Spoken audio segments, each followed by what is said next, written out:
You are listening to the Salty Witches podcast. I'm your host, Austin, here obviously with Mike. Hello. Tonight we're going to have a great discussion on some very lovely topics, and I'm also going to be having us answer a listener question first. I preface this with please send your questions to us. I'll tell you where to send them at the end of this. So, hello! Thank you so much for the new spell crafting episode. I've been practicing for a little over 3 years now, and I'm not sure if I just had beginner's luck, but I feel for the last year or so my failures have outweighed my successes. It was good to rehear some of the very practical tips. As for my question, it's in regards to doing spell work for others. I recently helped a friend out with a new job spell. It was for a very specific job that he had applied for, made a sigil, did some candle magic, buried it, charged the sigil in a park across the street from the office. I got strong pinnacle energy and divination, so that's good. We know that they did some divination. He got an interview, but alas, was found out a few days later that he did not get the job. Where I'm not really questioning the method and tools, sigils, candles, burying, I'm still a little stuck where I went wrong. I felt pretty confident with my grounding and centering, usually my downfall in spell work, and raising energy, but I only did it the one time. Should I have had him more physically involved? I did show him the sigil and encouraged him to charge it on the last full moon, but I did not press him as to where he did that. I think I'm just generally looking for some tips, do's and don'ts when it comes to doing works for others. Thanks again. Your podcast is wonderful. I'm looking forward to seeing the video cast, and please do live streams. We need to see Toby. Toby is the manager. So you mentioned him on, I think, last week's episode. It's because he was laying on me. He was meh. So anyway, everything you did sounded really pretty good. The listener didn't really give us their name other than Bex. So Bex, hopefully you're listening. I'm sure you are. You sound like a very loyal listener, which we love.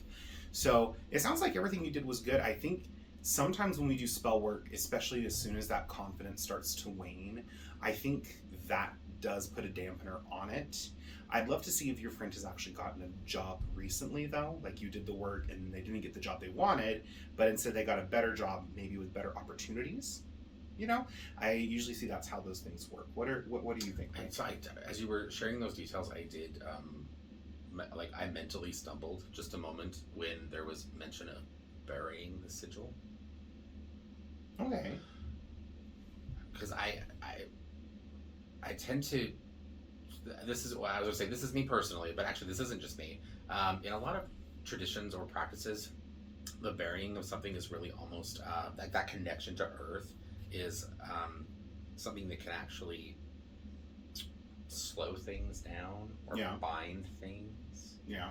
You know, and so I guess there's a part of me that's kind of, that was an interesting choice for like a way to charge a sigil. I guess there's just a part of me that's kind of like I'm wondering if you know, just my brain, I'm thinking like, I wonder if that, like in some sense, if that couldn't have almost been something that was like more likely to kind of ground out the power of the spell. Yeah, I can see that. You know, and I'm not saying that's indeed what happened, but that was one of the things as you were sharing that question. I was kind of like, oh, that was an interesting choice. Not a bad one, not a bad choice. Not, you know, obviously, but in talking about you know, this question, you know, and getting or a focus on results-oriented magic, right? Results-oriented practice.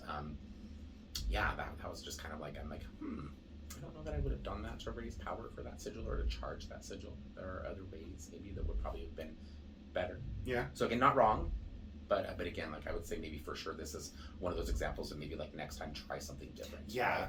yeah, I could see that. Now that we kind of talked about that, I was focused on reading and making sure that I was reading things correctly. I also want to say, I'm going to cut you off because what I have to say is so important. That's fine. I'm also going to say that I got a weird vibe from the friend that they did the spell for. Like I'm not saying psychically necessarily, but just some of the details that you were relating there. I'm kind of like, this person, you did the spell for this person and they really want this job, but the person that you did the spell for also kind of seems somewhat disconnected from the spell. Like at least that was what I kind of got, the feeling I got. It's like they even said like, well, I showed them the sigil, and it was like, you know, and I'm just kind of picturing that conversation that as witches we've all had with our muggle friends, right? Where you're like, I did this thing, and they're like, that looks really cool. I don't know what it is, and you're weird, but okay, you know. And you know, and they kind of disinvest, Yeah. or they kind of disengage, right? Because they don't know, right? And so I think it's as another tidbit, or hopefully like a helpful kind of an answer would probably be, maybe next time, like to bring that person in a bit more on that working, have them work with you as you create the sigil. Yeah. And and give them maybe clearer instruction on how they can incorporate that sigil into what's going on as well. What you did is wonderful, but they're the one that wants to see the change in their life, right? Yeah. I will say, as someone who does professional spell work for people, for my clients, Since when? As someone who's a professional witch who's done professional spell work and root work consultations for people, I always make sure that my client is involved. It's very important that the client is involved in some way, shape, or form. I always give them homework. So if I'm doing an uncrossing on them, then it's always, okay, I'm going to do this candle for you. I'm going to take these necessary steps here for me, but I'm also going to need you to do these things in particular also, just to make sure that your energy is as invested as mine. Are you yawning? Yes, I was trying not to, but then you pointed it out, and now I'm embarrassed. You always yawn through our podcasts. You yawn and I cough. I don't know why. It's been a long day. You're tired and I'm asthmatic. And our air here is yucky. Okay, did we have any other questions? No, that was the only... We kind of picked that Yeah, apart. that was the only listener question that came through. Yeah, so you're good. So, bottom line, no, you did a good job. Yeah. I think those pieces are maybe something to consider next time. Yeah, I will say that sometimes spells do just fizzle, depending on certain situations. That's true.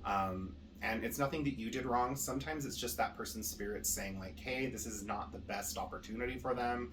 And so instead we're gonna say no to that. That's right. And I mean, I've had spells like that happen. I've never really had a spell backfire, knock on wood.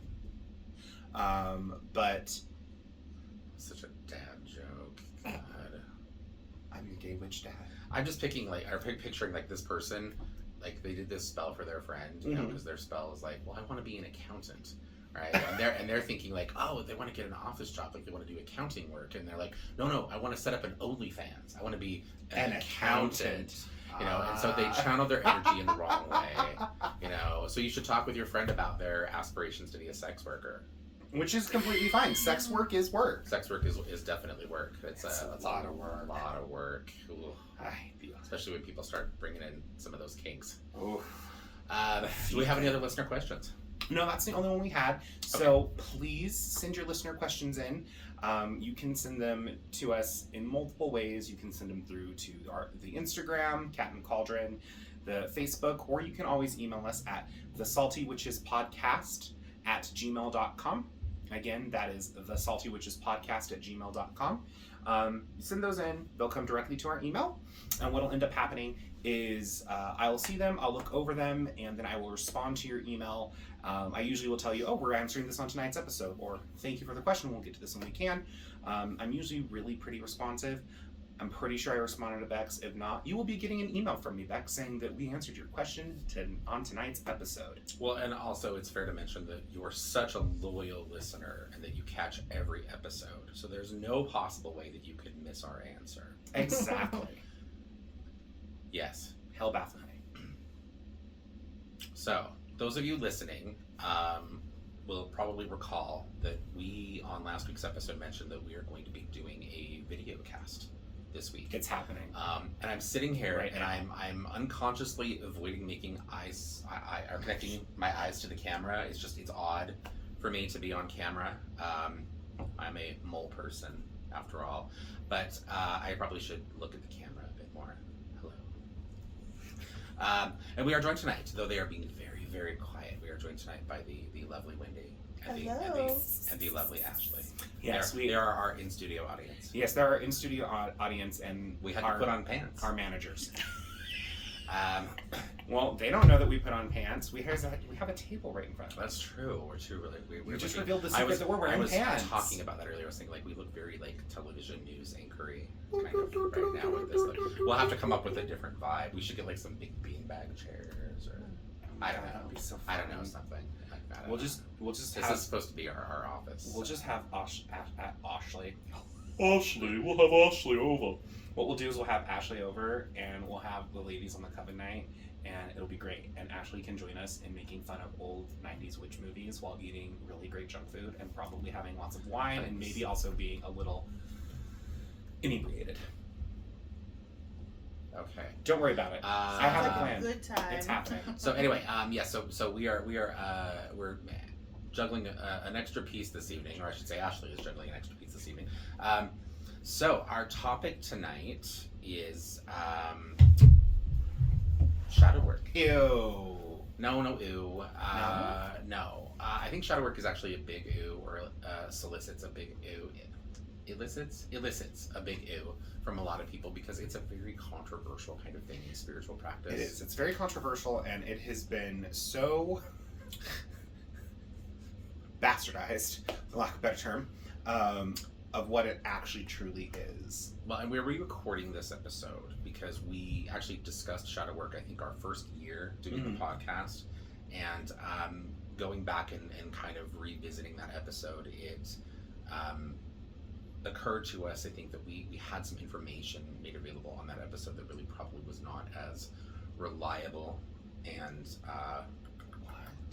I'm trying to be PC right now, and I'm failing. Anyway, we're revisiting shadow work. So We're giving you real information. We're going to try.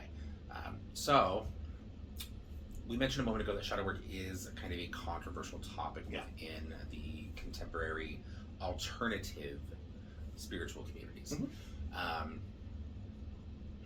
Why is that, Austin? Would you like to venture a guess? Is it because of the word shadow?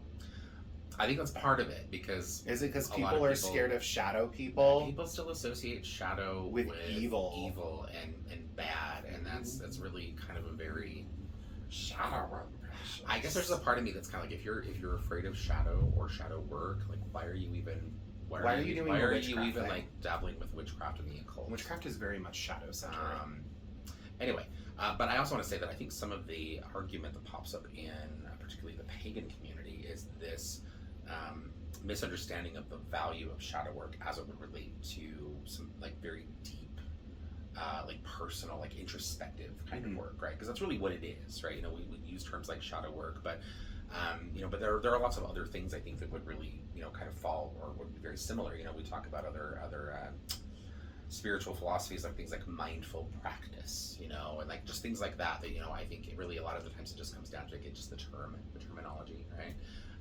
Nevertheless, the shadow work is very much a thing, and there are people, I think, who take very extreme positions on shadow work being a vital and necessary thing, right? When the reality is that you're always doing shadow work, whether you're actively pursuing shadow work or not. It is really, I think, for the majority of us, just a very organic kind of a process. We do shadow work just every day that we live. Well, it should be.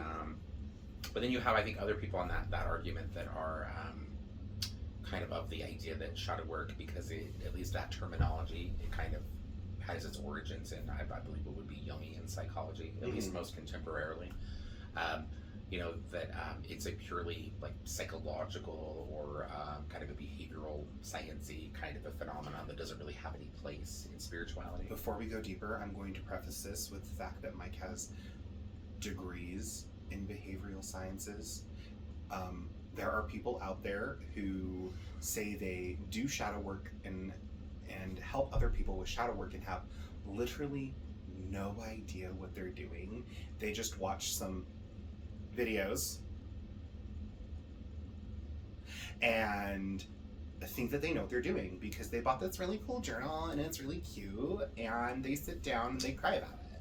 And you are so judgmental. And Mike, my husband, my love bear over here, my number one man. Oh God, can we just get back to shadow work, please? I'm gonna barf. He actually has degrees in this and has studied behavioral sciences and stuff like that. And on top of that, I've done lots of work with psychology. And so any information that we're giving you is not just going to be based in write your feelings down and burn them on a piece of paper to release them into the universe. It's actually going to be well researched. And so listening to this episode doesn't make you ready to do intense shadow work. You should always pursue shadow work under the care of also a therapist. Well, okay. Well, Okay, so you're taking us in a direction here that I was Oh, we're not going to talk going. about I was that type of going shadow to work? address. Okay, so we're talking about shadow work tonight from the perspective of spiritual practice. This is a podcast on witchcraft and the paranormal, the occult. So I, rather than digging into the history of shadow work as a psychological phenomenon and approaching it strictly from the perspective of behavioral science, I wanted to really kind of bring us back to the spiritual application, because those things do overlap, certainly. Well, they should. Like, you can't really have an effective spiritual practice if you are not also doing your personal work. True. Right? Because it all interweaves, right? It's all connected. But I think that for at least the purpose of what we're doing tonight, I think it's good for us to kind of shift away from psychology. There are many other people out there who work and talk kind of within that community that is not our community. So thank you. Let's just kind of bring it back just a little bit. Zip my lip. Let you go. Just turn those letters, Vanna. Okay, so let's we talked about what people get wrong about shadow work, and we talked a little bit about just a moment ago about kind of what it is, or at least some of its application to spiritual practice, and the growth that we all want to see with spiritual practice. But Austin, what do you see happening kind of within contemporary spiritual practice that is labeled as shadow work? You kind of mentioned this a moment ago.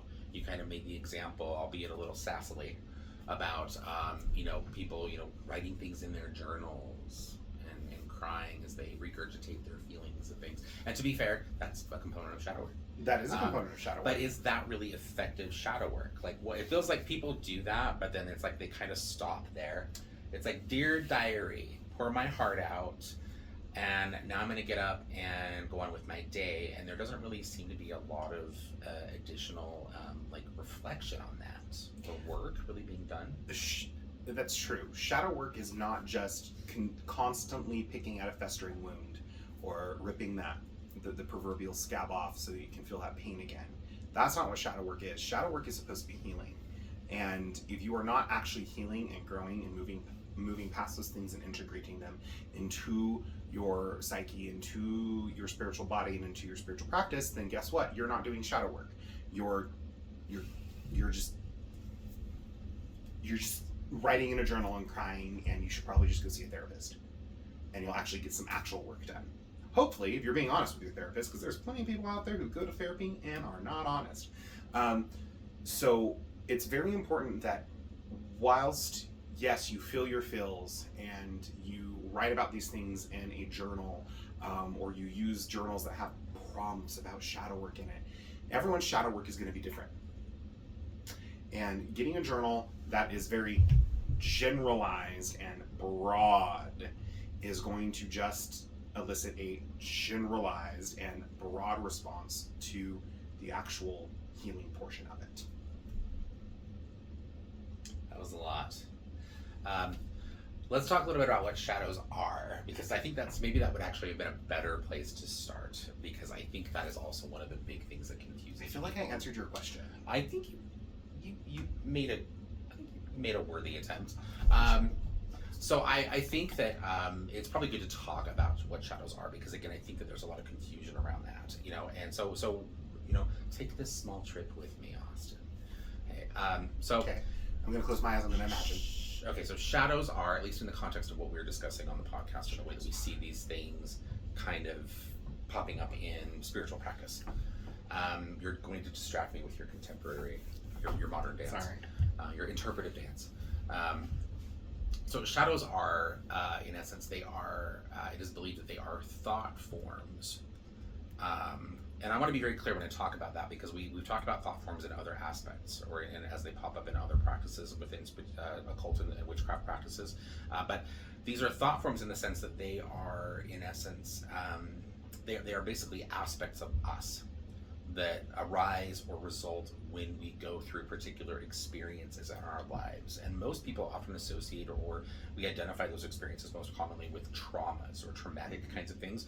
But we create shadows, or we create these aspects of ourselves in pretty much any experience, right? These can be the result of really happy moments too, right? But what happens with something like this, a shadow or an aspect of ourselves, is it's very much one of those, like, it originates in an experience, and it's there because it has something to do with the way that we do psychologically, emotionally, and energetically within the realm of spirit, the way that we process the experience, the aftermath of that, and the way that that experience has changed us for good or for bad, right?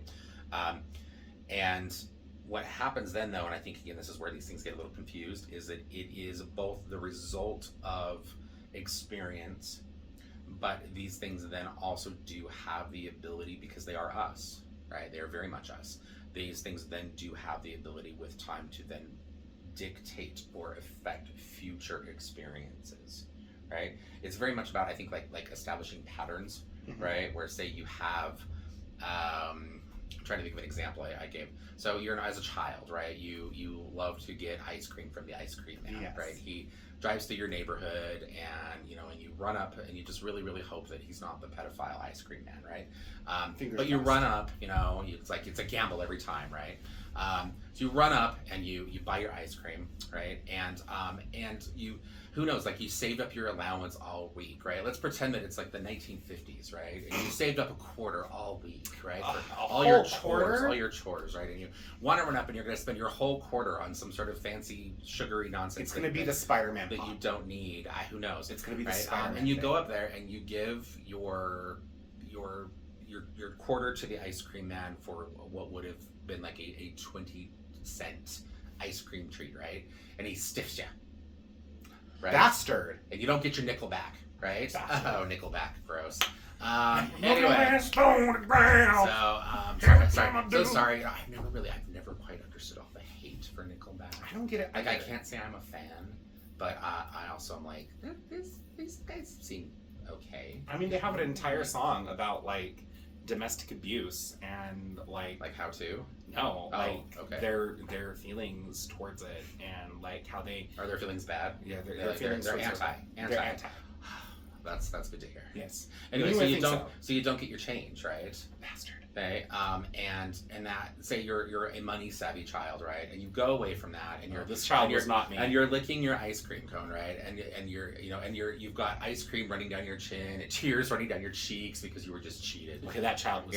And the ice cream man is just a bastard, and you'll never, ever, Yes, ever, ever, right? that is right. And this is a ridiculous example at this point, okay? But so somewhere in your little brain, though, you lock that away, and what happens is you create a shadow around the experience of giving your hard-earned money to other people who maybe will not appreciate or will maybe not balance that in return in some sense, right?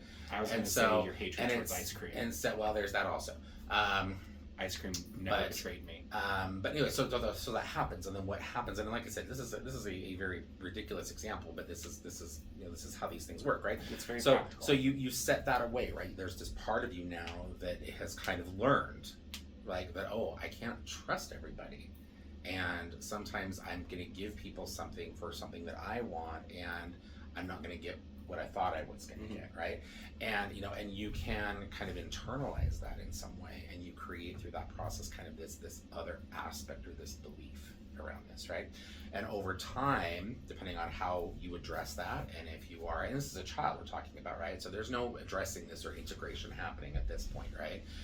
But many years later, you could find that this is a child that then grows up to become an adult person who has this unconscious issue of trust and insecurity around money and sharing their resources. Like, these are people who, they get married, they finally find that relationship partner, right? And they get married, and their relationship partner is saying, like, hey, why don't we get a joint checking account, right? And they get, like, they break out in cold sweats, right? Sharing a because personal experience. because they're like, oh, I just don't know that I could trust anybody else with my money, right? And there's no real basis for that, right? Like, they don't really know what that is, right? And so what's happened is that from that very early experience, they've now created this little splinter of psyche, or this aspect that would be a shadow in some sense, because what it really is it's a shadow of them, right?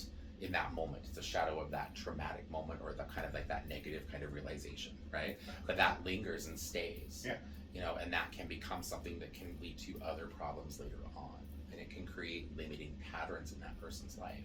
right? So it's not as if the shadow itself it's not a separate living entity, right? That's not what these are. And No, I think they're a lot not. of people confuse that. They think, oh, shadows are these things that arise from the lingering energetic whatever that happens from trauma, and then they become almost like egregores or like servitors, almost kind of like that kind of energy, Yeah. right? And then they linger, right? They linger and they take and they continue to drain from you, right? Which is bullshit. Sounds like These this are- person is. These are just other pieces of who you are in essence, but they're pieces that can manifest in unhealthy ways in your behavior and in your life choices over time. It's true. And that's why it's so important when you have a moment like in that example I gave you just now.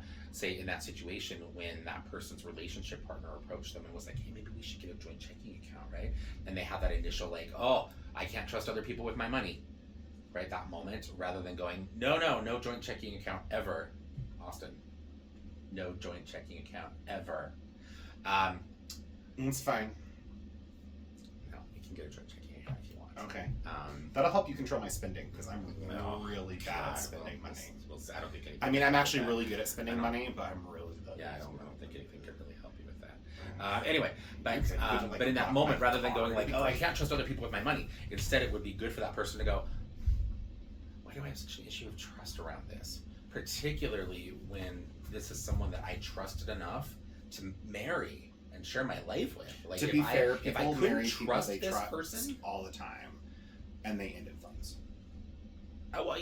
yes, that's very true. But I mean, I guess what I'm saying is that if you felt that you could trust that person enough to get married, to pursue relationship up to the point of marriage and all that other, then why now is this one issue? Why now is there mistrust, right? Because if you were mistrustful of that person to begin with, you should never have married them, right? Right?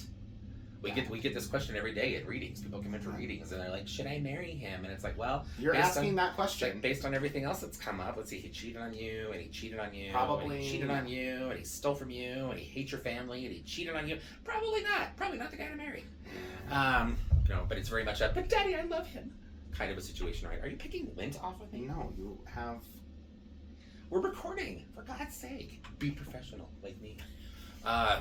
Anyway, so in that moment, it would have been better for that person to go, like, why, I obviously think there's something wrong here. Like, there's a moment right now where I'm being mistrustful of someone that I should absolutely have trust for. Uh-huh. And I need to look at this more, right? Now, in that moment, that person may not consciously recall being cheated by the ice cream man all those years ago, right? But, you okay? Actually, If you want to skip this is- part, this go is over to very video awesome. cast. Yeah, just hit like the 15-second option on your streaming service, and you'll be back to where you want to be. Streaming service? What are we on Netflix now? Isn't that what they call a podcasting? Soon. Casting service? It's casting, streaming, Casting, streaming? I thought that was appropriate. podcasting. I'm old. What do you want? I'm Anyway, so old. back to the I very feel old. very important point I was making. So that person in that situation is not going to recall back to that moment when they were cheated by the ice cream man, right? Of course not. Because that's a memory that's been lost to the ages, right? But in that moment where they look, they take a moment, they realize, like, I have some issues with trust, particularly around my money and my finance, and where, like, if this were a stranger asking me for money, I could be like, okay, yeah, maybe this is a little warranted, but this is the person I've married, right? So in that moment, what that does is it gives them a person, if they lean into that, if they continue to kind of poke that and do some digging as to why can I not trust this person? And then beyond that, they push themselves and they actually say, you know what, we're going to get a joint checking account. We're going to see how this works. And we're both going to keep maybe separate accounts, right? So that I can still feel like I have a little bit of a safety net, right? But we're going to do this. We're going to give this a shot, right? In that moment, that person sees some healing and they are able to do some work toward integrating that shadow. Guess what? Mike is doing class on practical shadow work.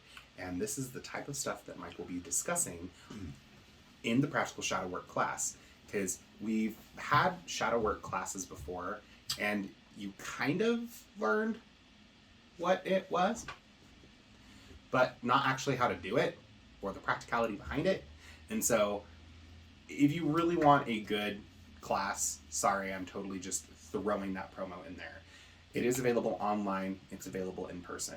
Contact the shop. Everyone should have the links. info@cat&cauldron.com. Go follow us on Facebook, Instagram, all that great stuff. You'll also find it on our website. Anyway, practical shadow work. I think that falls like the second week of July. But the exact date fails me now. Well, y'all. I think it's the second week also. Well, y'all better So sign up. it's on our website. It's on our calendar. It's on our social media. It's tattooed to my ass. Okay, so moving on. Pixar didn't happen. Moving on. Pixar didn't happen. We're doing a video cast now, so we actually can do that. Oh, You're no. right. Oh my god. All right, Wait, everybody. we're recording? Everybody's gonna see my left butt cheek. So anyway, so bringing us back to shadow work, just the topic. Practical shadow work. So okay. So I'm again steering away from the example that I made. But that example though is kind of a very like a textbook kind of situation, and I think it helps to detail how easily and how really, to be honest, these things can happen. And I think a lot of people there's a stigma that comes with shadow work, right? I think that people feel that in the process of digging into shadow work, and particularly in the way that they apply this to their spiritual belief system, right? I mean, we're talking a lot about things like people who are working on deconditioning themselves from old religious belief systems so that they can embrace something new, right? Dealing, whatever it may be, right? The way that shadow work, I think, can be applicable in that sense, or something that can be helpful for these people to remember, is that you do not need to feel shame or guilt, be fearful of shadows. These are organic things that happen to us every day in our lives, and they're always happening. There's never a moment you will get into your life where you're not actively creating shadows, because we are constantly experiencing the world, good or bad, right? Mm-hmm. So there doesn't need to be an upset, and there should really be, I think, no negative association with shadows, the creation of shadows, and ultimately the work that needs to be done to heal them. Any negativity that you really kind of see result from this kind of thing is really ultimately going to be the way that these things, or the patterns of behavior around them, limit your life, because they do. Over time, you're going to run into a moment where you're like, for whatever reason, you're like, I'm too afraid, I can't do this, or this is triggering me in some way, and I'm not even consciously aware of why or how, where this is coming from, but here we go, and I'm not going to take this risk. I'm not going to do this thing, and you're going to lose an opportunity that you wish you had, right? So that's the negative, if any, right? But in talking about this though, and again, in focusing this kind of more specifically on spiritual work, right? I think that a lot of people, when they want to pursue spirituality, when they want to dive into a new spiritual practice, they want to. I've had this conversation a lot lately, where I've been talking with people, particularly students here in our classes, where they come in and they're so excited, and I love that phase, like when they're really new, and they're so excited, right? They're like, I just want to do everything, right? Like Fern comes in. Hi, Fern. I know you listen. Fern comes in, and Fern is one of these students where she's so excited about everything, and I love that about her, that just that energy in her. She just kind of approaches everything just like full force, and I love that about her, because I'm like, oh God, that used to be me before the world destroyed me, and so I love that. It's like, memories of when I was also a powerful and independent young woman, but then, and this is not for specifically I'm mentioning, but just that energy, right? Students that approach us, you teach, you have this moment. I don't right? teach, Where no. they're all excited, and in their excitement, they want to go from step 1 to step 7. Right? And you're like, no, you can't really do that with these things, right? And a big component of steps 2, 3, 4, 5, 6, blah, blah, blah, blah, blah, blah, blah, right? Even all the way up to 10, or dialing it up to 11, if you will. Those are all going to involve shadow work in some sense, right? That is the way that we process and we adjust to the expansion of our awareness, our knowledge, and what we're learning and what we're experiencing with spiritual practice, right? Because every spiritual thing that you do, if anything that's real, that really registers, anything that really hits you, is going to change you in some way. And there will be a period of time beyond that where you need to process that. You need to process that, and you need to then kind of refigure out, who am I now? Yeah. Right? And I think that's why a lot of people get lost along the path with spiritual practice, right? Because it's very much who am I now? Well, who am I now? Right? And for You're some never people, done. Never, ever. And I You're think never for done some asking that people that question. can be tricky though, right? Because they have it can seem like a very chaotic kind of thing, Yeah. but growth and power that comes from spiritual practice is always also going to elicit or bring along just a little bit of chaotic energy, right? So shadow work is of value, I think, for those kinds of things, and I think it should be something that should be more consciously incorporated into everybody's work, because whether people are consciously doing it or not, you're still doing it. Just in the way that we're constantly always creating shadows, we're constantly always resolving and doing our shadow work. That's just something that happens, right? Yeah, I don't know. It's us. It's part of being human, I think. I agree. Shadow work is never finished. You're never done doing shadow work. Just like you're never done growing in your spiritual practice. You know, there are people who come in, and I hear this story all the time in the shop. I was super into it, and then I lost it, and now I don't know what to do. And my response to them is, you start back at square one. Yeah. Like, you did all these steps, got to this point, decided, for whatever reason, whether it was life or school or work, or you just, you know, whatever, weren't going to pursue this path anymore, and now you want to get back into it because you miss it. You've not flexed that muscle in a minute. And so you already have a shadow there, because you're going to constantly be going, well, I did this before and it was easier, or I did this before and I got this result and I didn't get it this time. It's because you've become a different person from that shadow of the spiritual person that you once were. So you have to find your way. Your spirituality has to fit where you're at now, not where it once was. If that makes sense. So would you say, I mean, because we've talked about this before as well, and you know, kind of, I'm basically just paraphrasing what you were just saying, but for the benefit of our listeners and our viewers, would you say that it would be better for us to think of spiritual practices of any kind, whatever they may be, to think of spiritual practices, and we talk about things like the path or the journey, you know, around a spiritual practice, you know, whatever it is, right? Would it be better, or I think more accurate, to describe that as something like that's not a linear path, right? That's not a straight line, right? That is actually something that's kind of more of a circle, right? Mm-hmm. We navigate that circle, and then yes, we do eventually kind of bump back into that starting point, but it's a new circle at that point, Yeah. right?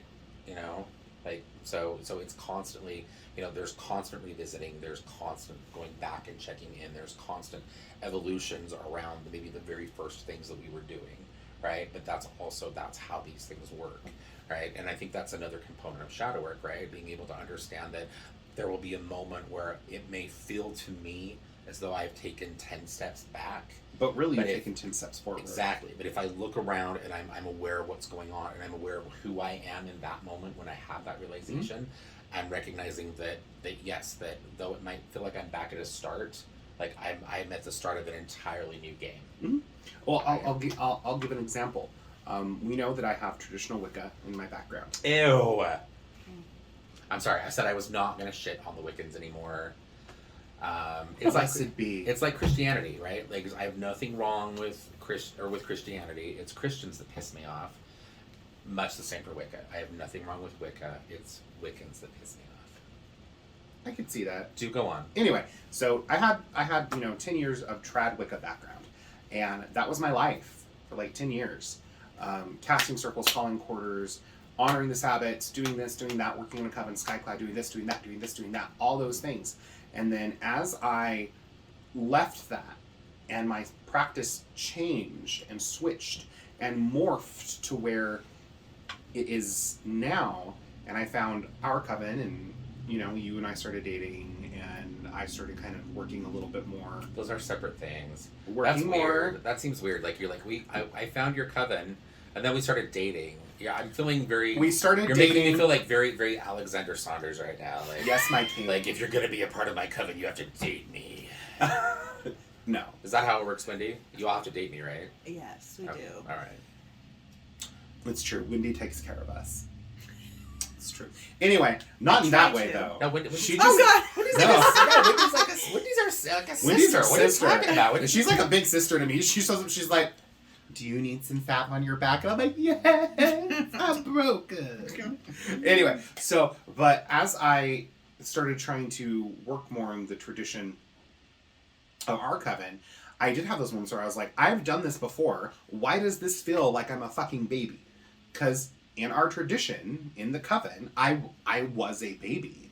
And as I continued to work and grow and connect further with our spirits and our tradition and all the things that we do, and as our tradition morphed and turned into what it is now and continues to morph, everyone has those moments. Each dedicant has had those moments. They've come to me where they've had those moments of like, so I've been doing this for a long time and this is really weird and I don't feel like I'm getting it. And I'm like, it's because it's not the same thing you've been doing. And that's okay. Yay, new things. And new things scary. Change, bad. Yes. When really, change is great. If your tradition and your spiritual practice doesn't change or evolve, it will die. It will die.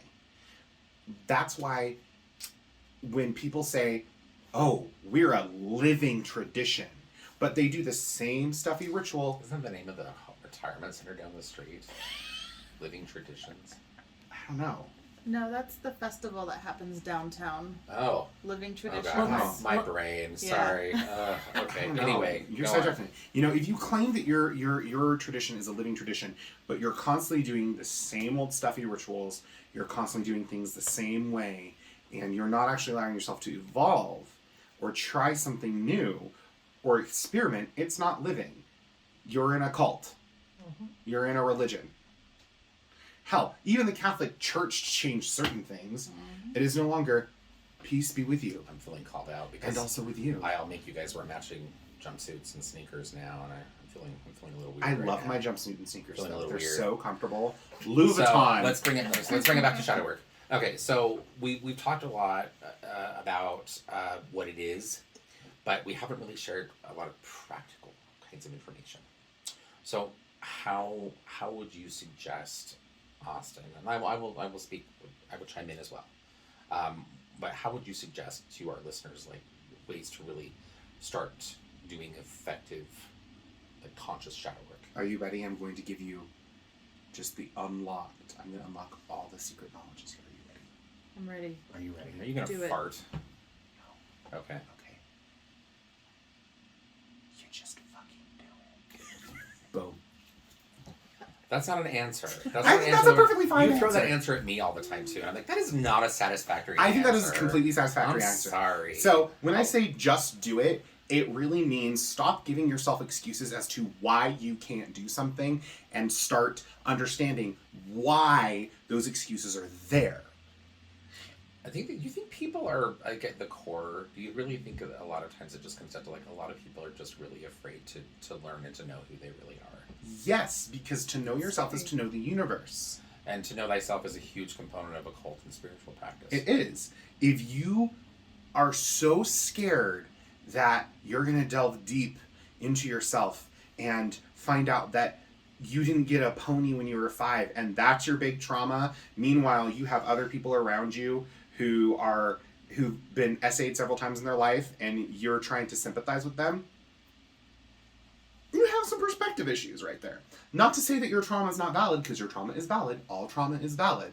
But all trauma is different. And so when you actually just do the work, which I get it, it's hard. This isn't very practical advice. I think, but no, go- it go- is. Go continue It there. is. The practical advice is this.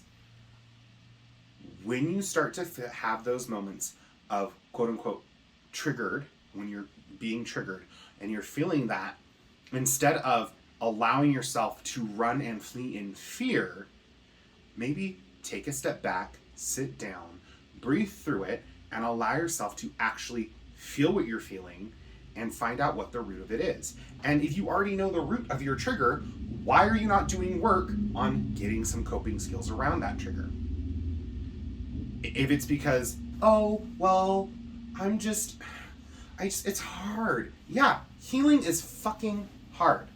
It's hard, it's ugly, it's messy, it's not pretty. Ask a nurse, ask a doctor. Healing is not pretty. It's ugly, there's lots of blood, there's lots of gut, and probably sometimes shit and piss and vomit. So, because of that, people have an aversion to just actually doing the work. It's being self-aware enough of yourself that you actually can do the things. So, that's my practical shadow work advice. this is self-awareness. That's the key.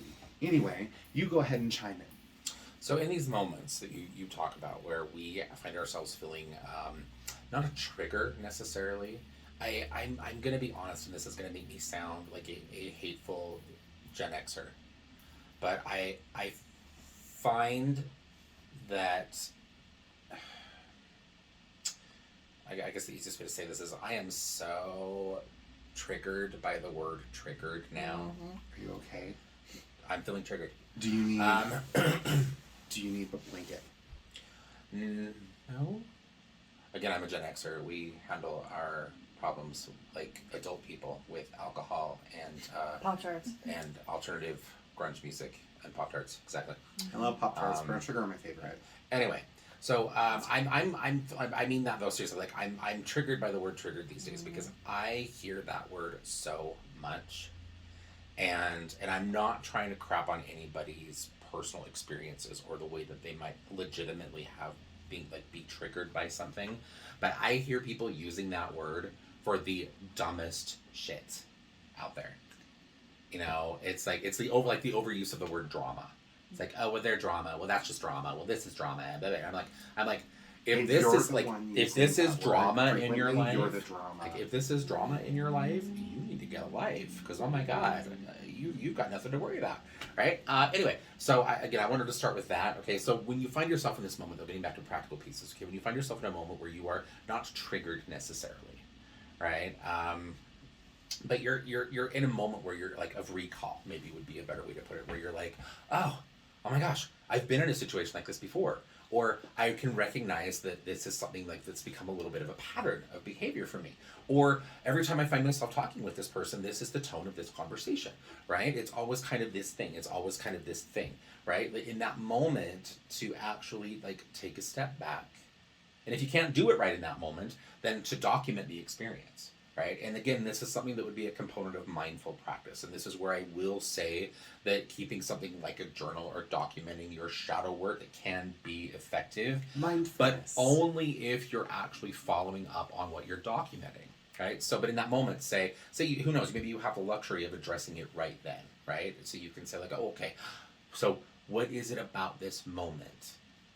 Like what is it I'm feeling right now? What did this person just say? Maybe what did I just say? Right? Like what are the details? What are the logistics? What is actually what's the meat of this experience right now? You know? And how does this maybe remind me of past experiences that have been similar? Either maybe similarities in the way that external things have interacted with me, or more commonly, more likely, similarities in the way that I have now behaved in response to these external stimuli. Right? And actually to take a moment and to kind of just focus on those pieces. Like I'm reacting this way for why, right? Because more often than not, unless you are someone who's already really like you've done some shadow work already and you're really self-aware, right? Most likely in that moment when you're just starting this kind of thing, you're gonna ask yourself that. You're gonna be like, why am I reacting this way? Like consciously or logically, why am I reacting this way? And there probably isn't going to be an answer, right? It's a purely emotional response. It's a very primitive kind of a response, right?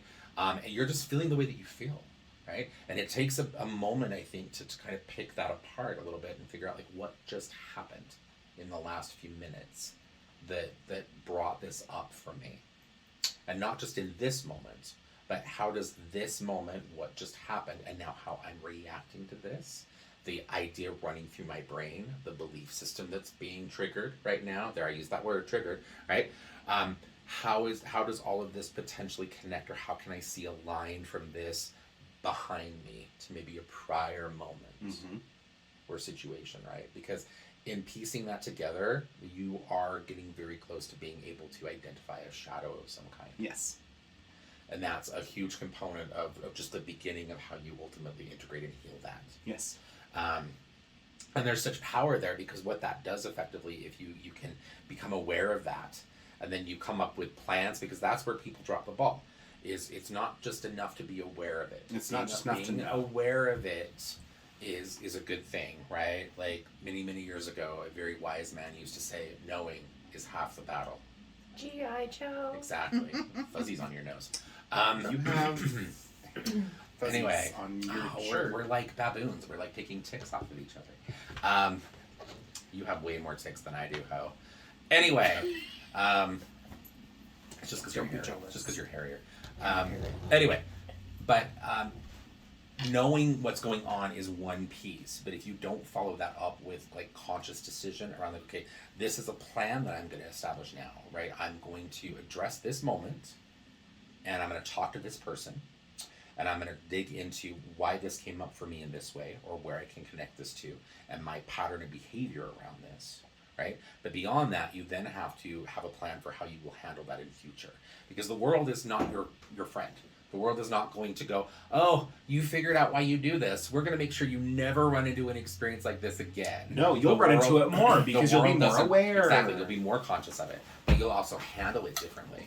Hydrate or dihydrate. You'll handle it better, right? So what you'll need to do is you need to come up with some sort of a plan. Like the next time I find myself in a moment, this will be what I'll say instead.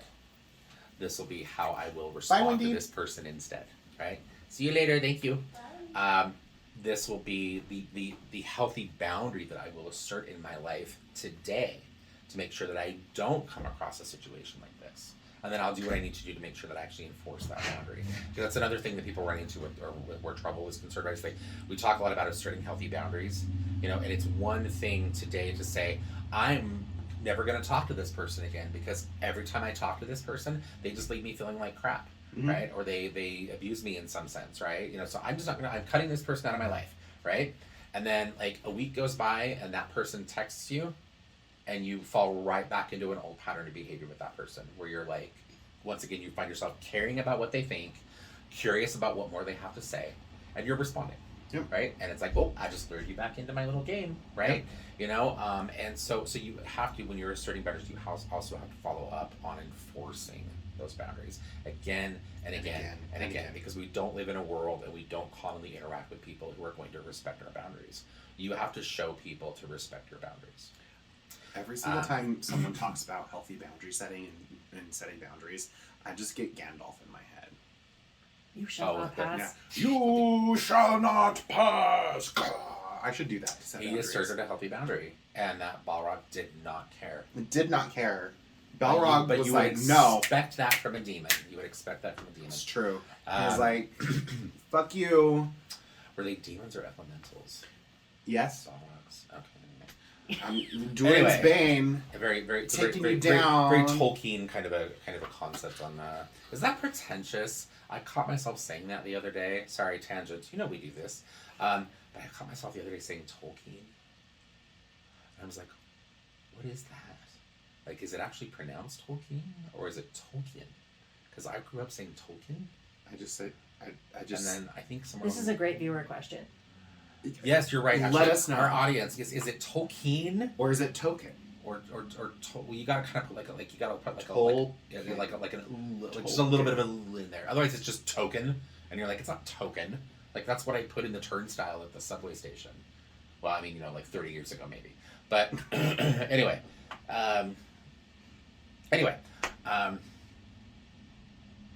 lost my train of thought. Anyway, We were talking asserting about healthy boundaries. boundaries. You have to, and then you have to enforce them, and enforce them. Enforce them. Enforce them. And continue to enforce them. Yes. Anyway, but I think that right there is another really important piece. You know, you need to make sure that when you have these moments that you're consciously aware, that you do a little bit of mindful work, and that you then take the time to figure out, okay, next time I'm going to handle this differently. Next time this will be a different kind of circumstance for this reason. And we can't let that be a different circumstance, or we can't base our expectation of how that will look different next time on external things or other people. We within ourselves, we have to make that next time different Mhm. through our behavior and the way that we are growing and changing. And how we react. Yes. And again, that can be difficult in the moment, right? Like, I think most of us are very busy, right? And I don't have time in my average day to process why a particular customer that comes in, who is a stocky white hair gentleman, makes me think of my dad, and that really pisses me off, right? Because I'm selling him tarot cards at that moment, right? And I can't have that conversation. I can't handle that in that moment, right? That was just a dumb example, but that's how this shit works, Well, right? that feels like a real I one. see people that remind me of my father all the time. It's the weirdest thing because I think back to my father and I'm like, really, he was not like a common looking kind of a man. Like he would not be what I would identify as like, oh, just your average Joe looking kind of guy. But I see mature men with like gray hair and like stocky kinds of builds. I'm like, dude, looks like my dad. Ew. Anyway, You want to know who my dad looks like? Liam Neeson. your dad does have a very Liam Neeson kind of look. Yeah, like Liam Neeson. Once Liam Neeson like hits retirement age and was like not So, picked like, now? up. No, like not picked up by Hollywood and just like did the whole manual labor thing his entire life. Because my dad's not a big guy. Like most definitely, I'm bigger than my dad. Was Liam Neeson a big guy? He's tall. Are you talking tall or are you talking like large? Like I'm talking large. Like my dad doesn't really have a, like he has a. He's belly. got like that dad pooch. Yeah, he has Like, the dad I don't know. pooch. Yeah. But like very much, he was sitting at. We went up for Father's Day the other day. He was just sitting there, and I was like, "Dad looks like Liam Neeson if Liam Neeson was not a movie star." Yes. And I'm here for it. I'm like, cool. My dad's Liam Neeson. Anyway, in those moments, you may not have the luxury of being able to figure that out, right? Like, oh, this is why, and this is why this is, and this is why I feel this way, and this is what I'm gonna do. Like, so, and that's the benefit of documenting your shadow work, is because it gives you a moment as soon as you are able to sit down and write out like this is what happened today, right? Like this was the person, this was the experience, this is the emotion that came up in me. This is the exchange, the actual wording of the conversation that happened that seemed to mirror or was just such an intense connection to a prior conversation I'd had, right? Like whatever it may be, right? And then that gives you the time later on to go back and then to kind of dig into those details. And also don't make excuses for that, because I'm telling you right now that you probably have a smartphone if you're listening to the podcast, and all smartphones have a note app of some kind, and so text that shit to yourself. Yeah, but you also can't you're not gonna pull out your phone. Like, Really? You're in the middle of a business meeting and your manager says something really shitty that hurts your feelings, and you're like, oh my god, this dude sounds just like my blah blah blah blah blah, right? And and you're not gonna be like pull out your phone and be like, I need to take a voice memo. Today my boss was really shitty to me, and he said this thing, You don't and need it to do a reminded voice me of this. memo. My stepfather used to talk to me. Oh my So, God. and Chances everybody else are- around the conference table is like, what is wrong with Chances her? are, why was it a woman? Because I was looking at you. Thank you. Anyway, I remind you of the bearded lady. you are my bearded lady. Aww. I'll be your lobster boy. I'm drawing a blank now. Anyway, go on. Point taken. Lobster? I'm trying to think of like the other sideshow attractions that you'd find at like the old school. You could be the like, strong man. I'm not big enough for that. But you got the beard. No, you could. I just do like a striped leotard. Yeah, right? yeah. Okay, You alright. can rock it. Alright, You can okay. rock it. I'm wearing that to work tomorrow. Okay. What were you going to say? I forgot. It must have been really important. Anyway, so practical pieces. So that's just one. That's just one. There are other things too, along the lines of, actually sitting down and addressing these things, right? Nothing, and this is where shadow work gets hard, right? Because this does involve having to move beyond just ourselves and what we do within, right? And it's good to remember, right? These are our shadows, right? These don't belong to anybody else, right? These are ours. But sometimes the only way to effectively resolve or to work or to integrate these things is to involve other people, right? And to sit down and actually have a conversation, if you can, with that person maybe who has kind of brought that up for you, and let them be a part of that plan, right? The next time, we have to have this kind of interaction, if you could do me a favor, and instead of immediately responding with anger, so maybe take a breath and to sit down and actually just talk that over with me, because when you respond with anger, it triggers me in this way, because I have these experiences with people in my past who are very angry with me, and when that comes up, I shut down, and then there's no effective communication or resolution to the situation. You Right. mean I have to and talk so- to another person? Yes, we all have to talk to other people. That's part of being human, and I know it sucks, but here we are.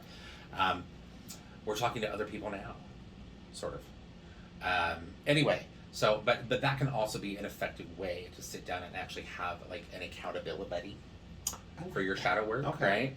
Like, let somebody else, particularly if they are somebody who has actively been triggering a shadow in you, let them be a part of the process of integration. So you can be Right. my accountability buddy.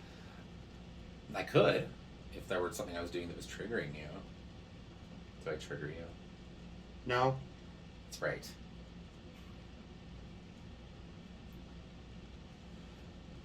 Anyway. So but that can also be something that can be very helpful and very practical. And those can be awkward conversations, particularly when the person who's triggering us in that moment or stirring that shadow for us is somebody maybe that we're not really we don't really know that person well, right? Like I just made the example of a moment ago. Say like maybe your boss says something to you, just like on the average, right? And for whatever reason, like that reminds you of say something like oh God, like my boss said something that kind of made me feel like they were questioning my intelligence. And years ago, when I was growing up, I had a stepfather that used to tell me I was stupid, and that's how these things work, right? And in that moment, it could be fair for you, to maybe ask your boss, like, would you be okay if I maybe came in and just have a private conversation with you in your office, because and then sit down and calmly, right? Because if you go in and you're emotional and you're angry and you're crying, all that person's going to do is shut down because you're triggering their shadows now, right? Well, also on top of that, that's a corporate America thing, and they're going to be like, but you can sit down. we with have that a person and you great can say, mental health program. in future, if there is maybe a misunderstanding around like something that needs to happen here in the office or work, or if there's some sort of communication that you need to make sure that I have, would you maybe just be maybe be a bit more sensitive about this, and you don't need to give that person your whole history because I promise you your boss doesn't care, but to maybe let them know I have just for my own reasons I have a really difficult time with people questioning my intelligence. So rather than, next time you maybe get upset with me because I maybe dropped the ball on something, instead of telling me that I was dumb or that I or doing something that questions my intelligence, focus on what actually happened. Maybe the fact that maybe I was just disorganized or I was unavailable or maybe I just didn't meet a deadline, right? And those again can be very difficult conversations and interactions to have, but oh my God, how much better will you feel when you sit down and have that conversation and your boss says, oh my God, I just honestly didn't think about it. I was a little upset. I was annoyed with you for not doing this thing, and I was talking, and I really didn't mean to question your intelligence, right? So next time, just stay on time, and I'll make sure next time if there's an issue that I focus specifically on the fact that you were just late with the project, right? And that can feel so much better. You will have helped to heal and integrate a shadow. You will hopefully have a much healthier relationship with your boss, right? So and you're helping your boss in that situation, Mm-hmm. right? Because then they don't have to deal with potential HR issues. Yes. So everybody wins, and that's the best thing, right? That's the best thing. So Bum, bum, bum, anyway, so those are bum. just some practical pieces around how to do your shadow work. And as you can see, listeners, viewers, as you can see, this does not have to be complicated stuff. That's why I said just do it. I think that's one of the other reasons why I think my people answer was people correct. kind of like sleep on or have kind of a negative view of shadow work is they're like, it's hard. And none of us want to do anything that's hard, right? Like, God, I don't like having to do hard things, right? Like, I haven't bathed or brushed my teeth in a week because it's just been hard. I'm joking. He's not joking. I'm joking. I'm totally joking. He's not joking. I'm totally joking. The other side of that though is living with the unprocessed shadow work is pretty horrible. Yeah. Yeah, you do. You feel bad. Well, right? you feel bad Exactly. because at some point in your life, you will stop being able to point fingers at everyone else, and you will go, okay, I think I might be the one reacting in a negative manner here, or in an extreme manner, and So like, what was that? Just the way you said that, it was kind of one of those like very much like, am I the asshole? that Like you that will have meme that moment. Where you're kinda Unprocessed shadow like, work. oh my God, like I've been for my whole life thinking that everybody else is just out to get me, but I'm the problem. Yes, Yeah, that is it. I mean, just an example. You have one person over here who is very self-aware and is owning up to things like, I have bipolar, I have PTSD.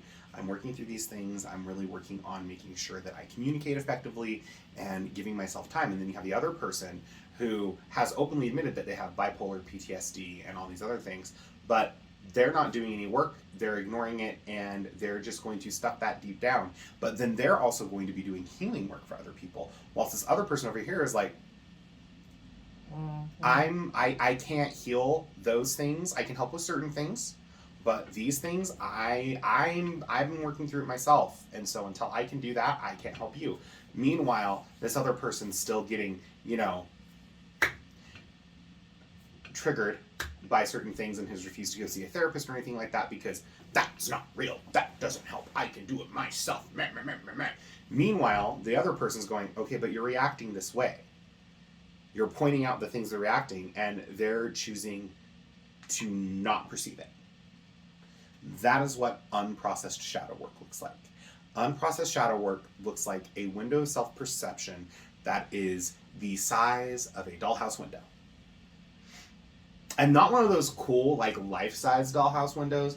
Like, I'm talking like Polly Pocket doll-size windows. Y'all remember those? We're having generational issues. Yeah. No, I think I remember Polly Pocket, but not well because, I'm a man. Good for you. But just little tiny window of self-perception. And this tiny window of self-perception is now being forced onto other people. Whilst everyone else is like, okay, but here are the issues. No. Okay, well, we're telling you this is an issue. No. Well, okay, but it is. See, and that right there, that's an example, not to that particular person, because there are people out there who, for whatever reason, are just so they have so overly identified with their traumas, or who knows, maybe they don't have traumas. These could be people that are, particular personality types. Like this is just who you are, right? Although some would argue that those personality types also originate from traumas. So you just don't know, right? Sometimes it's biology, sometimes it's environment. Sometimes you're just an asshole. There's that as well.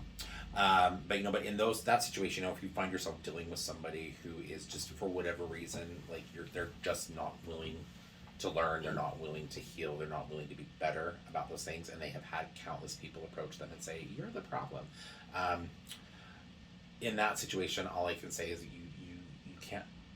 The other people in that scenario, that would be that moment where you would probably yourself need to say, like, I can't interact with this person anymore. Yep.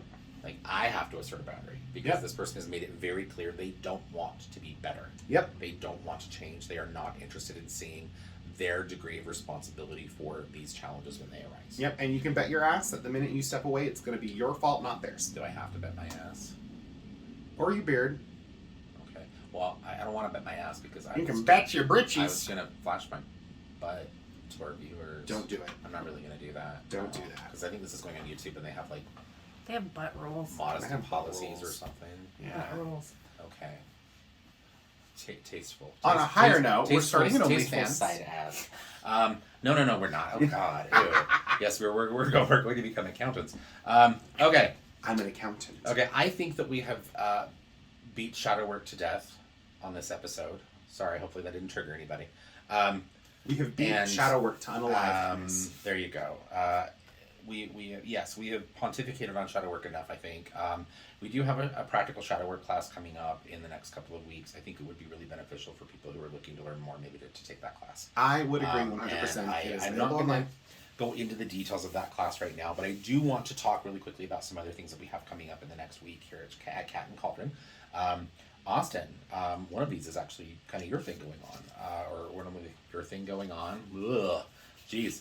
We have coming up, my goodness, this Saturday at 8 p.m. we have the Vessels of the Gods, the next Vessels of the Gods, right? So, first off, I think people are confused about this because people are like, vessel's a weird word, and I don't want to look it up in a dictionary. And it's like, well, good for you. People don't know what a vessel is. Yes, I can tell you right now, that's the issue. If we called it Cup of the Gods, would that help? The goblet. The goblet of the the gods. chalice of the gods. Oh, then we have that Chalice alliteration of the in there too. Oh, the chalice Goblet of the gods. Okay. Okay. Oh, okay. But anyway, so Grail, what this is people are really confused about it.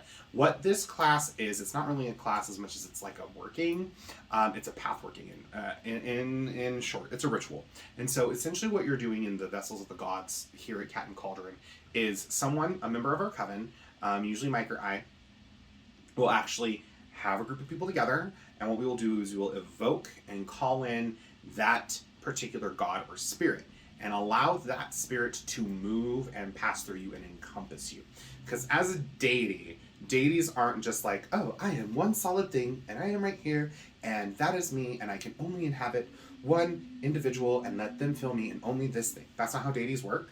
Well, you're also just getting an aspect of that deity. Exactly. You're just getting an aspect of that deity. And so in these workings, what's going to happen is Mike or myself is going to take y'all into a trance, allow yourself to open up, evoke a god or a goddess, and let that spirit move through you so you can receive messages from them, as well as maybe build and further a connection with them, help you deepen a connection with them. Yes. Okay? The idea of these, and as you were mentioning, they're very low key. Like when we talk about a rite, it would really probably be more fair to really refer to these more as like a path working. Yeah. Because it's not really a guided kind of a thing, too much anyway. But it's also not something that I would say that is really highly ceremonial in nature. And it really is. These were things that we started to offer here at the shop. We've done a few of them now with different deities, and we started to offer these because we have so many people coming in who are looking to connect with particular spirits or deities, and the point on where to start for that can be so confusing for so many people. And I think a lot of people also have some very I was going to say like some unhealthy preconceived ideas around like who these spirits are, how they feel, how their energy will manifest in your life. Hecate is totally watching you play Call of Duty. And if we're being honest, you mean she doesn't play with you? Hecate always plays Call of Duty with me. You must not be as cool as me. You must be with a trickster. Hecate doesn't like you. Hecate doesn't like you. Careful, I'll stick Hecate on you. Yeah, I'd like to see you try. Yeah. Anyway. My epithet will beat up your epithet. Exactly. I'll call him Brimo. Oh, what you call in Brimo, I'll call in Astrodia. Mm-hmm. Anyway, so the point of these though is to give talk about gods like they're the Pokemon. people who attend this to give them an opportunity to actually one, experience a process like that, and to really directly, like personally. It's not me telling you like, oh, this god's energy feels like this. It's you actually getting to feel a bit of that in yourself, so that you then know, like, okay, oh, I know what this is now. I can recognize this, or this is kind of what I thought, or this isn't what I thought, right? But now I know, right? And so it's something that I think has helped a few people who have joined us to be able to make decisions on maybe spirits they might like to work with, or at the very least has helped people figure out maybe what they want, which direction they want their spiritual practice to go. Because not everybody wants to work with deities, right? Sometimes it's this isn't what I thought it was. Never mind. I'm gonna choose something else, right? So we have that coming up this Saturday, which is June 24th at 8 p.m. On Sunday, June 25th, we have the Witches' Mass. You don't have to sign up for that, but the Witches' Mass is free. It is at 10 a.m. Mountain Standard Time. It is not available online, unfortunately. So for those of you who want to attend online, I'm sorry. I will check into seeing how this works, but at 10 a.m. in the morning, I know it makes me sound like a spoiled little bitch, but at 10 a.m. in the morning, I'm barely functioning at that point, and the fact that I'm showing up and like still doing something and speaking English is a thing. I'm getting this visual because we started the Witches' Mass, and really the way that I kind of describe that, or the way that I kind of sell that to people when they ask about it in the store, is it's kind of like witch church. And so as you were describing that to me just now, I was like picturing you like in like a brightly colored suit, like up at a pulpit, like addressing your massive congregation online, right? Like old school, like Jimmy Hackert. What was his name? I think it was Jimmy Hackert. Anyway, and you're like one of those like prosperity gospel preachers. And already said unto thee, yes, let thy worship be in the hearts of men. yes, or whatever. Anyway, so I could totally do that. Almighty Goddess Hecate wants y'all to write me another check because I need a third jet. I need a third jet, and also I found this really cool genetically modified dog that has 3 heads. So I need that in my life to protect you and your soul. I want a Kerberos. From your shadows. From your shadows. Exactly. Let her light illuminate the darkness. Your shadow work. Anyway, so we do have Witches' Mass. I am planning on trying to make that available online at some point, which does mean you will have to call and register. So Anyway, We get questions about I hair onlineness in my mouth.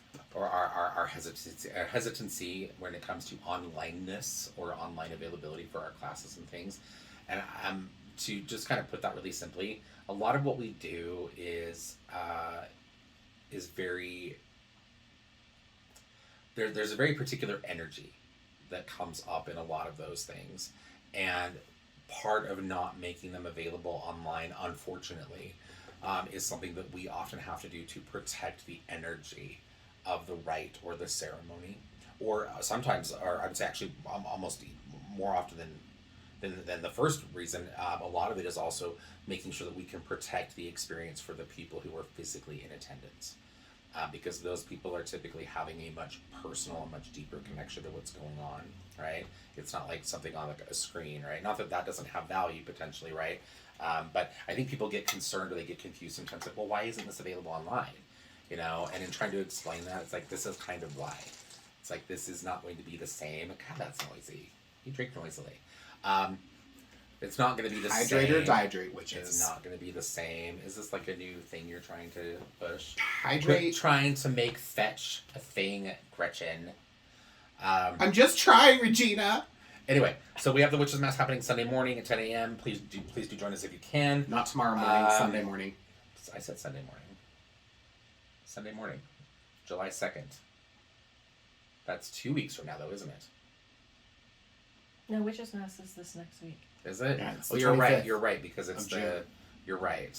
Oh my Witches God. Mass happens the last Sunday of I every month. just confused all of the people who have joined us tonight. Yes, the last Sunday of the month always Witches Mass. Okay. Yes. I'm thinking of the full moon ride. Yes. which happens July 2nd at 8 p.m. Also not available online. Oof, God, we suck. Why are we even bringing this up if it's not available Okay, so online? here's the thing. Do you want to know why the full moon rite's not available online? Because we usually mill, and it's probably going to be the most boring thing for you to attend online because all you're going to see is lots of fire and it's going to be really loud. Like one piece of fire and a lot of people moving Yes. around. Yes. And, Yes, it's a lot of- and a lot of like darkness. dimly Yeah. lit bodies moving around. Yes. Woo! That's not something you want to pay $10 It's the for to most attend online. boring mosh pit for watching. Yes. See, and I always thought that when the moon was full, the internet stopped working. Was I wrong? Am I wrong? Oh, sweet summer child. Anyway, so those are just some things that we have coming up in the next couple of weeks. And you can find all of our classes and our events and things on our website. We have a functional calendar on there now that you can go in and you can share You can to literally your go own in. calendar so you can keep track of everything that's going on. I went in You and can I always clicked Contact us. from my phone. And we, of course, we're on basically every social media platform you can think of. So there's no reason to miss any of the cool stuff that we have going on. So, Austin, is there anything else you would like to add to our episode this evening? Final words? Sign up for Awakening the Final Witch. It's filling up fast, and that is available online. If you are really wanting to dig deep into your craft, be held responsible, Awakening the Witch is for you. I know it sounds like I'm being selfish and pushing my own agenda there, but every single person who's taken my class has gotten something from it. I mean, hell, Frankie Ann wrote a book, so thank you, Chaotic You're Witch on. such a name dropper. Spells for Change. There you go. By That's by Frankie and Frankie Castaneda. and Castanea. Frankie They. Excuse me. They are lovely. They're lovely. They are my little Brilliant. witch niece, and I love And them. very powerful. And they are no longer identifying as a witch. They are identifying as a folk practitioner. Oh. They are my very lovely little folk practitioner niece, and I love them so much. And they took it and really enjoyed it.